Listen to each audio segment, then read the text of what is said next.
Hello snowboarders of the internet, I'm your host Avran LeFeber, and in this video we're going to be reviewing the Jones Mercury binding. It got a little bit of an overhaul for 2022. I rode these bindings at Copper Mountain on a day that had sunny skies with some clouds. There was low to moderate winds, there was a light dusting of snow on top of perfect corduroy, and there were pockets of wind-loaded POW around the mountain. I rode it on my K2 Cool Bean with my K2 Thraxis boots. You have pretty standard adjustments on this binding. You got your flip cams on the toe and the heel, so you can flip them up, unscrew them, lengthen or shorten the straps as need be.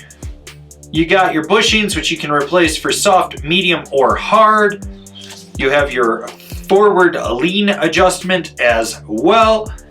And the heel strap is of the flip it variety, so you have either the surf option or the free ride option. The surf option being softer, the free ride option being a little more stiffer. When it comes to the heel strap, it's that minimalist variety so that it contours through the instep better, allowing your boot and liner to be the padded part instead of having all that excess material in the actual strap.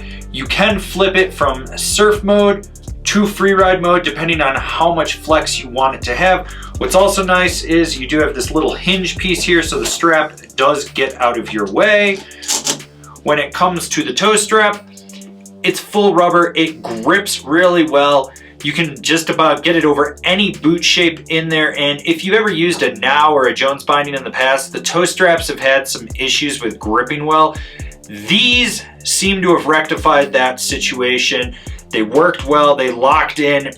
There's enough give, but there's also ridges in there to keep it in place and locked down on the boot. With the ratchets, they've got that one finger quick release on the heel, otherwise you gotta lift from the front on the toe. It seems counterintuitive not to have a little release tab on the toe, but that's just me, first world problems I know. They do climb exceptionally well, you don't have to worry about that. There is a wide mouth feed to it, so they do go right on those ladder straps. They seem solid, I never had them release on me, they stayed locked in. They're well built, they're durable from what I could tell riding them. Down the center of the high back is the stiffest. There is a little bit of lateral play in this binding, so when you're really pushing into it, there is a bit of give. The forward lean adjustment, flip up, untwist, slide down, twist, lock it back in. It does stay locked in. There is a little bit of natural forward lean into it, so if you're one of those guys like me that does not like when a binding has forward lean, you may get a little bit of calf bite, you may not. What's nice is the overall shape, you get that slight wing. It does cup the back of your boot perfectly well. At the end of the day, it's a high back you can drive into, but it's still got a little lateral play for when you're tweaking and whatnot. The overall flex of this binding comes in right at a middle of the road, all mountain freestyle flex. You got give in the high back, so you can kind of tweak with it. With the straps, you got your options. If you want to be a little more precise, you put it in free ride mode. If you want to be a little more surfy and have more lateral flex, you put it in surf mode. What's nice is there is lateral flex in this binding.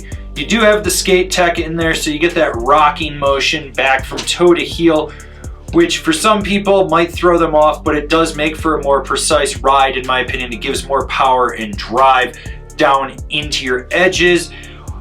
Overall, it's a great binding for what it is. It's got that flex that you want. It's predictable, but when you need precision, it can be there. The overall ride feel of this is smooth and predictable. It's got power when you absolutely need it or want it. Otherwise, you can be laid back if you need to be. Who's this binding for? The all-mountain freestyle guy. Overall, it's not a bad binding, especially if you like skate tech in there. It is a solid all-mountain freestyle ride to it. I like the fact that they redid the toe strap. It grips exceptionally well. The heel strap gives you options whether you want to be more precise or more laid back. It cradles around the boot perfectly. Doesn't create any hot spots. You just notice that it just wants to flex right around it. The high back, while stiff down the middle, still gives you that lateral play if you need it. My only gripe with that is the natural forward lean was a little bit much for me at times, and I could just feel it kind of biting into my calf. Otherwise, good binding. Can't say enough good things about it. I like the fact that they added the hanger 3.0 to it. It just seems to fit a variety of boot shapes a little bit better as well. Comparable bindings, the Rome DOD, the Ride C8, the Burton Cartel. This has been my review of the Jones Mercury. Do you agree? Do you disagree? Do you own a pair? Are you going to buy a pair? Leave me a comment down below. Let's have a conversation about this binding. If you're new here, remember to subscribe, click the bell, get those notifications. That way you're not going to miss any of the videos we got coming out for all you snowboarders of the internet. And if you really like what we're doing over here and you want to support us further, swing on over to Angry Snowboarder VIP and become a member. I could tell you more here, but I got a video over there that explains it so much better. As always, I've been your host, Avran LeFeber, and I'll see you in another video.